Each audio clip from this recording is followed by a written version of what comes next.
Hello friends, പുതിയൊരു വീഡിയോയിലേക്ക് എല്ലാവർക്കും സ്വാഗതം. അപ്പോൾ കേരള ബ്ലാസ്റ്റേഴ്സുമായി ബന്ധപ്പെട്ടുള്ള ന്യൂസുമായിട്ടാണ് നമ്മൾ വന്നിട്ടുള്ളത്. കേരള ബ്ലാസ്റ്റേഴ്സ് നിലവിൽ സൂപ്പർ കപ്പിനായിട്ടുള്ള തയ്യാറെടുപ്പിലാണ്. ഗോവയിൽ ബ്ലാസ്റ്റേഴ്സിന്റെ പ്രീ സീസൺ നടന്നുകൊണ്ടിരിക്കുകയാണ്. ബ്ലാസ്റ്റേഴ്സിന്റെ ഫുൾ സ്ക്വാഡാണ് സൂപ്പർ കപ്പിന് തയ്യാറെടുത്തുകൊണ്ടിരിക്കുന്നത്. ഇപ്പോൾ ഗോവയിലെ പ്രമുഖ മാധ്യമപ്രവർത്തകനായ ക്ലിൻറ്റൺ ഡിസൂസ ബ്ലാസ്റ്റേഴ്സിനെ കുറിച്ച് ഒരു അപ്ഡേറ്റ് പുറത്തുവിട്ടിരിക്കുന്നു. ബ്ലാസ്റ്റേഴ്സിന്റെ സൂപ്പർ കപ്പിന് മുമ്പുള്ള ആദ്യ പ്രീ സീസൺ മത്സരം ഇന്നായിരുന്നു നടന്നത് എന്നാണ് ക്ലിൻറ്റൺ ഡിസൂസ റിപ്പോർട്ട് ചെയ്യുന്നത്.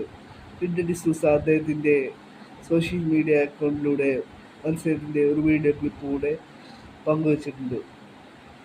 ഇരു മത്സരത്തിൽ ചെന്നൈയിൻ എഫ്സിക്കെതിരെയായിരുന്നു മത്സരം നടന്നത്. ചെന്നൈയിൻ എഫ്സിയുടെ ഇന്ത്യൻ സ്ക്വാഡാണ് സൂപ്പർ കപ്പിൽ പങ്കെടുക്കുന്നത്. ഈ ടീമിനെതിരെയാണ് ബ്ലാസ്റ്റേഴ്സിന്റെ മത്സരം നടന്നത്.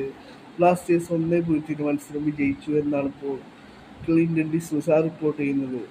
മത്സരത്തിൽ ഡാനിഷ് ഫാറൂഖ് ആയിരുന്നു കേരള ബ്ലാസ്റ്റേഴ്സിന്റെ വിജയ ഗോൾ സ്വന്തമാക്കിയത്. ഗോളിന് അസിസ്റ്റ് നൽകിയത് കേരള ബ്ലാസ്റ്റേഴ്സിന്റെ നായകനായ അഡ്രിയൻ ലൂണയാണ് എന്നാണ് ഇപ്പോൾ ക്ലിൻറ്റൺ ഡിസൂസ റിപ്പോർട്ട് ചെയ്യുന്നത്.